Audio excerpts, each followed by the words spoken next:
Hello friends, welcome to A to Z English classes. This is JS Kundan Singhania. हम लोग last video में the soldier poem के writer जो है रूपर्ट ब्रूक के बारे में पढ़े थे। आज हम लोग द सोल्जर पोएम पढ़ेंगे। द सोल्जर, सोल्जर का मतलब सैनिक होता है ना।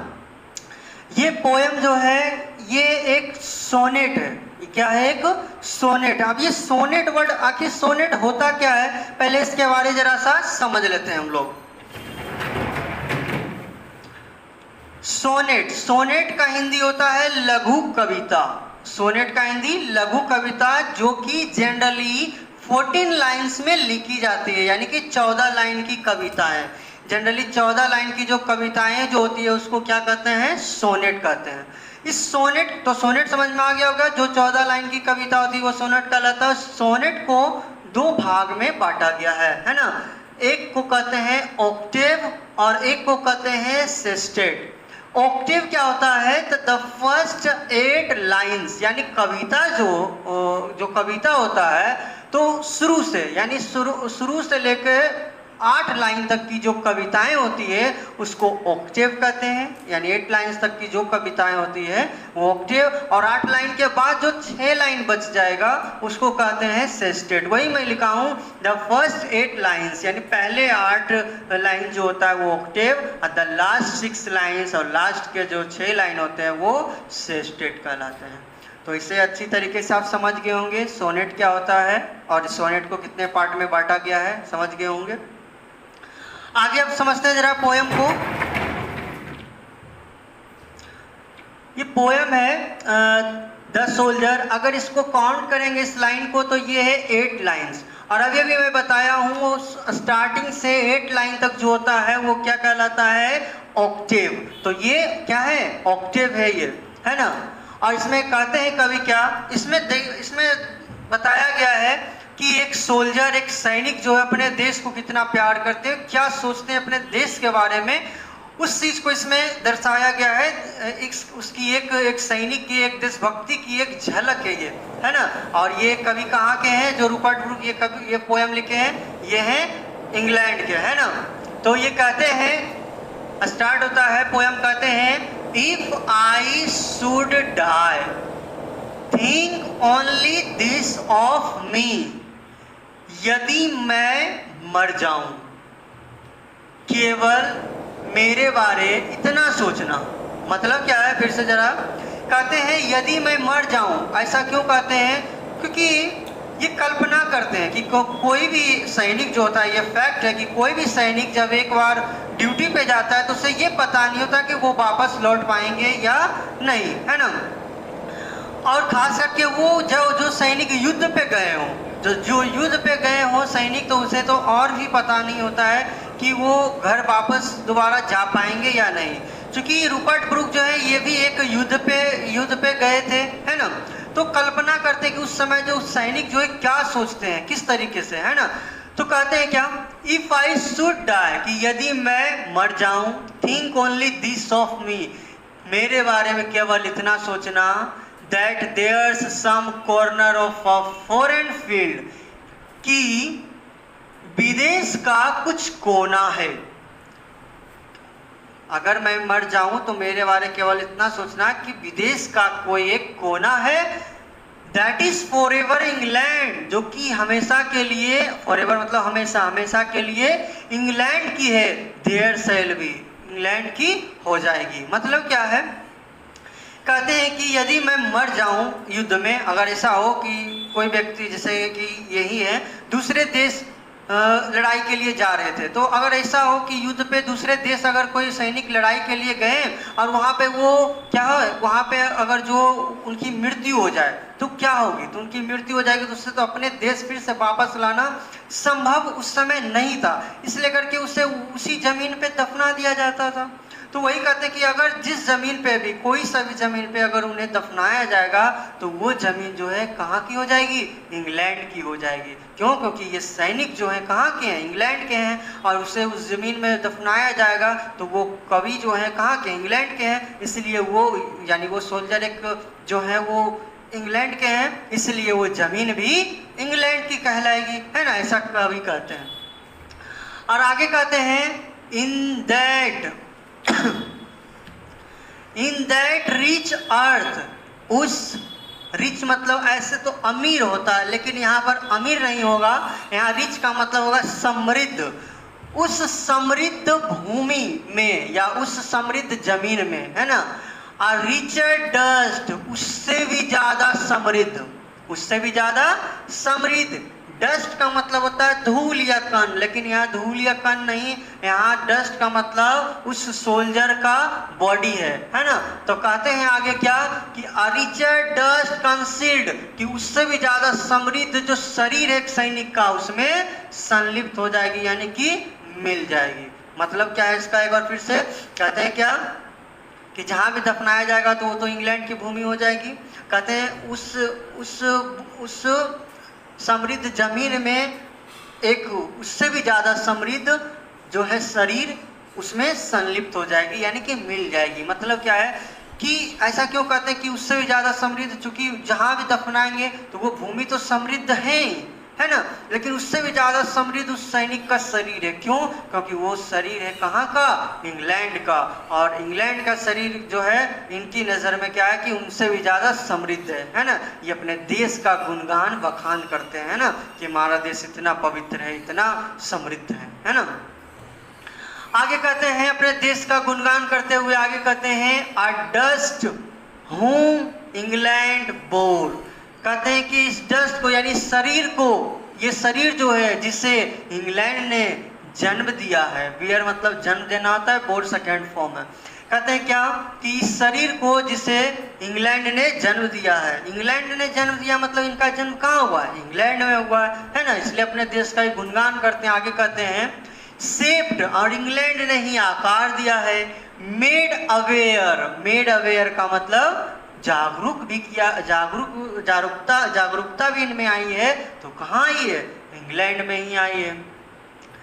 कहते हैं gave once her flowers to love, England ने ही उन्हें प्यार करने के लिए फूल दिए हैं, है ना, या फिर बोल सकते हैं जहां इंग्लैंड की फूलों ने उन्हें प्यार दिया है। हर वेज टू रोम, और इंग्लैंड ने ही रास्ते दिए हैं, है ना, वेज रास्ते दिए हैं चलने के लिए, इंग्लैंड ने ही रास्ते दिए हैं चलने के लिए। A body of England breathing English air, इस लाइन को जरा ध्यान से देखेंगे। अ बॉडी ऑफ इंग्लैंड, ये शरीर जो है, कभी कहते हैं ये शरीर जो है वो किसका है, इंग्लैंड का है ना। ब्रीदिंग इंग्लिश एयर, और इंग्लैंड के अंग्रेजी हवा में ही उन्होंने सांस लिया है, इंग्लिश हवा में सांस लिया मतलब इंग्लैंड के हवा में ये सांस लिए हैं। चूंकि ये इंग्लैंड में पले बढ़े हैं, वहाँ की हवाओं में ये सांस लेकर के बढ़े हैं, इसलिए अपने देश का गुणगान करते हैं। और आगे कहते हैं ये कि washed by the rivers blessed by suns of home, washed by the rivers, और इंग्लैंड की नदियों में ही वो नहाए हैं, है ना, इंग्लैंड की नदियों में ही वो नहाए हैं। Blessed by suns of home, और इंग्लैंड के सूर्य ने ही उन्हें आशीर्वाद दिया है। इंग्लैंड का सूर्य कहने का मतलब क्या हुआ, सूर्य तो एक ही है, इनको भी पता है, लेकिन इंग्लैंड के सूर्य चूंकि इंग्लैंड में रहे, वहाँ का सूर्य, वहाँ का प्रकाश इन्हें ऊर्जा मिली है। कहने का इनका अर्थ क्या है, ये अपने देश का गुणगान करते हैं, यहाँ पर अपने देश का नाम, अपने देश का बखान करते हैं ये, है ना। जानते हैं ये भी कि सूर्य एक ही है, लेकिन फिर भी कहते हैं कि इंग्लैंड के सूर्य ने मुझे आशीर्वाद दिया है ना, अपने देश का ये गुणगान करते हैं। ये था ऑक्टेव यानी पहला 8 लाइन जो कि कवि अपने देश के बारे पूरा अपने देश के बारे गुणगान करते हैं। आप इससे अच्छी तरीके से समझ गए होंगे। अब आगे समझते हैं जरा जो 6 लाइन बचा हुआ है स्टेट।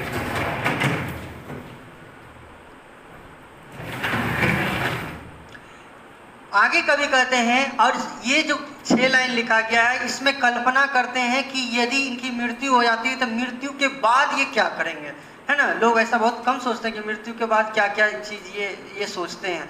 आगे कहते हैं क्या कि and think this heart all evil shed away, कहते हैं कि और सोचो और सोचो, this heart all evil shed away, कि यह हृदय से सभी बुराइयां मिट जाएगी। मतलब क्या हुआ?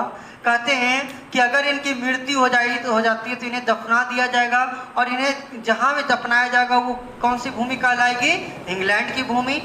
और उस भूमि में जब ये इंग्लैंड की भूमि को चूंकि ये पवित्र मानते हैं, कहते हैं जैसे ही वहाँ उस मिट्टी में ये मिलेंगे, है ना, तो इनके हृदय से जितने भी बुराइयां, जितने भी पाप हैं वो सभी धुल जाएंगे, सभी खत्म हो जाएंगे, है ना। आगे कहते हैं a pulse in the eternal mind no less. Eternal का मतलब होता है लास्टिंग फॉर एवर, मतलब हमेशा के लिए, यानी खत्म नहीं होने वाला।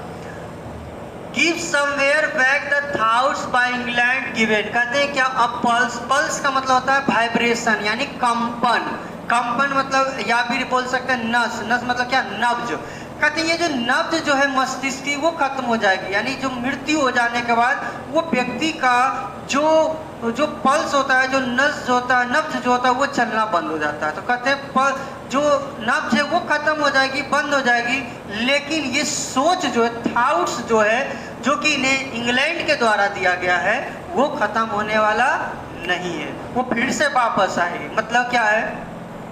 कहते हैं कि मैं अगर मेरी मृत्यु हो जाती है तो मुझे जब दफना दिया जाएगा तो उनके बाद क्या है, इनके नब्ज तो नहीं चलेंगे, लेकिन इनके सोच जो ये उस कब्र में ये सोचेंगे, वो याद करेंगे कुछ चीज़ों को, कुछ अपनी जो यादें इनको है उनको वो याद करेंगे। मतलब क्या है?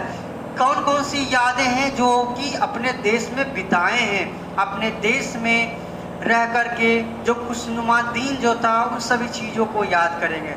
जैसे कि कौन कौन सा वो चीज़ था, कौन कौन से समय था, तो देखो हर साइड्स उनका दृश्य, किसका दृश्य? तो इंग्लैंड का दृश्य जो है, इंग्लैंड का दृश्य है, उनको कहते हैं मैं याद करूँगा, है ना। कल्पना करते हैं मरने के बाद क्या है कि उनके दृश्य को वो याद करेंगे। यहाँ हर वर्ड क्यों यूज किया गया है? हर तो स्त्री के लिए यूज किया जाता है, क्योंकि हम सभी जानते हैं कि देश जो है हमारी मातृभूमि होती है, माँ समान मानते हैं, इस लेकर के यहाँ हर यूज किया गया है कि उसके दृश्य को मैं याद करूँगा। किसके दृश्य को? तो इंग्लैंड के दृश्य को, जो फिजाएं वहाँ की है ना। एंड साउंड्स, और जो वहाँ की ध्वनियाँ हैं, आवाज़ जो है, आवाज़ कौन सा आवाज़? तो जैसे पशु पक्षी का जो आवाज़ है ना, उन सभी चीज़ों, उन सभी साउंड्स को याद करूँगा। ड्रीम्स हैप्पी एज हर डे, और उन दिनों जो खुशनुमा सपने जो मेरे होते थे, है ना, जो खुशनुमा सपने थे उनको मैं याद करूँगा। आगे कहते हैं and laughter learn of friends, और कहते हैं और याद करूँगा क्या? कि हंसी को, उस हंसी को याद करूँगा जो कि अपने दोस्तों से सीखी है। कहते हैं और याद करूँगा क्या चीज़? उस हंसी को याद करूँगा जो कि अपने दोस्तों से सीखी है। चूँकि हम सब जानते हैं कि फ्रेंड्स के साथ हम लोग बिल्कुल खुल करके लाफ करते हैं, हंसते हैं, शायद ही और किसी फैमिली मेम्बर के साथ इतना हम हंस पाते हैं, इतना खुश रह पाते हैं जितना कि दोस्तों के साथ, है ना। हंसी मजाक और ठहाके मार करके जो हंसते हैं हम लोग, है ना। तो कहते हैं क्या कि जो उस हंसी को मैं याद करूँगा जो कि दोस्तों से मैंने सीखी है। एंड जेंटलनेस, और नेकपन जो मैंने सीखी है अपने दोस्तों से, वो भी मैं याद करूँगा। अच्छे फ्रेंड्स जो होते हैं तो वो उससे हम लोग नेकपन भी सीखते हैं, है ना। और कहते हैं आगे क्या? In hearts at peace under an English heaven, और इन सभी चीज़ों को याद करके हृदय में इनके जो है शांति मिलेगी। और कहाँ? तो अंडर एन इंग्लिश हेवन, तो इंग्लैंड के, इंग्लिश हेवन मतलब इंग्लैंड के स्वर्ग के नीचे। इंग्लैंड के स्वर्ग के नीचे मतलब क्या है?